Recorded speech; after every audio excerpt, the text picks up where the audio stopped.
The morning after the big show, the vibe was, well, completely different. The frantic energy of the search and the electric buzz of the concert had been replaced by a lazy, happy calm. Both families were spread out around the sprawling Garden of the Gods pool at Caesar's Palace. The sun was warm, the water was cool, and for the first time in what felt like days, everyone was relaxed. Mike and Shirley were reclining on lounge chairs, sharing a newspaper and laughing about the ridiculous headlines their adventure had generated. Brady Partridge clan takes Vegas by storm, I guess that's one way to put it. The kids had completely taken over the pool. The older ones were having a splash fight, with Keith and Greg trying to dunk each other while Marcia and Laurie cheered them on. The younger ones, including the now famous Bobby and Tracy, were busy building an elaborate fortress out of pool noodles and floaties.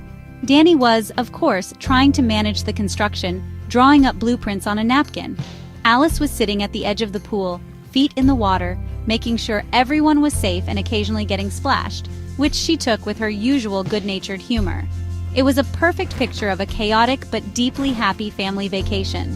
The conversation naturally turned to what's next.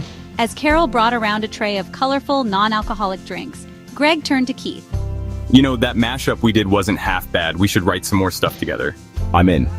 But next time, let's try to do it without losing any of our siblings. Danny overheard them and his eyes lit up. A Brady Partridge collaboration album. I can see it now. We'll call it Sunshine and Love. I can have the contracts drawn up by lunch. Reuben Kincaid, who had been peacefully snoozing under a large hat, groaned without opening his eyes.